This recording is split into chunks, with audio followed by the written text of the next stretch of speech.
আমার বন্ধুবান্ধব রিলেটিভদের মধ্যে অনেকের একটাই প্রশ্ন যে সারাদিন আমি এমন কি করি বা এত কি ব্যস্ত থাকি যে ফোন করা বা ধরার সময় পাই না। তো আজকের ভিডিওটা শুধুমাত্র তাদের জন্য। অলরেডি 9:30 বাজে, আমি দোকানে চলে এসেছি। আর আজকের ওয়েদারটা খুব সুন্দর ছিল, দেখে তো মনটা একদম হ্যাপি, কারণ যা গরম পড়েছে এত ব্যস্ত লাইফের মধ্যে এত গরম হলে মানে বুঝতেই পারছো হালাত পুরো খারাপ। আর আমি 11টা 11:30টার মধ্যে অলরেডি একাডেমিতে দোকান খোলার পর একাডেমিতেও চলে এসেছি। আজকে ছিল আমাদের কলকার ক্লাস, আর এটা হলো আমাদের দেবিকা ম্যাম, কলকার টিচার। আর এখন একাডেমিতে কেউ আসেনি, আজকের আমি একটু তাড়াতাড়ি চলে এসেছিলাম। আর এটা ছিল আমাদের আগের দিনের ডেমনস্ট্রেশন, মাটির থালাতে আর্ট, যেটা দেবিকা ম্যাম করেছিল। তারপর আমরাও ট্রাই করেছিলাম, যেগুলো ভিডিওটা অলরেডি আমি তোমাদের সাথে শেয়ার করে ফেলেছি।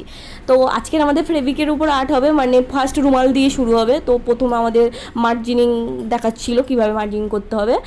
আর তারপরে আমাদের ক্লাসও শুরু হয়ে গেছে, সামনে আবার আমাদের মেহেন্দিরও ক্লাস চলছিল। আর এই ডিজাইনটা আমি চুজ করেছিলাম, আমি করব বলে, কিন্তু তারপরে গিয়ে আমি এটা করিনি, আমি অন্য কিছু করেছি, সেটা আমি তোমাদের দেখাচ্ছি কি করেছি।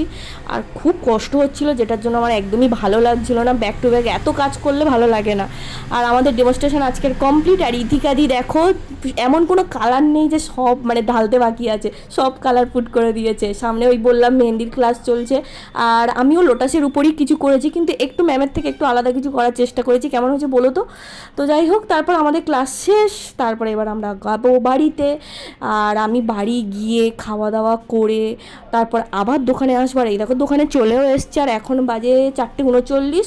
তার মধ্যে আমার বাড়ি গিয়ে খাওয়া দাওয়া করে এর মধ্যে আমার দোকানেও চলে আসা হয়েছে। আর মুখ চোখ দেখে বুঝতেই পারছো আমি জামাটাও চেঞ্জ করিনি, আর পার্সেলগুলো কবে থেকে এসে পড়ে আছে, যেটা আমি আনবক্সিং করিনি। তো এবার বুঝতে পারছো।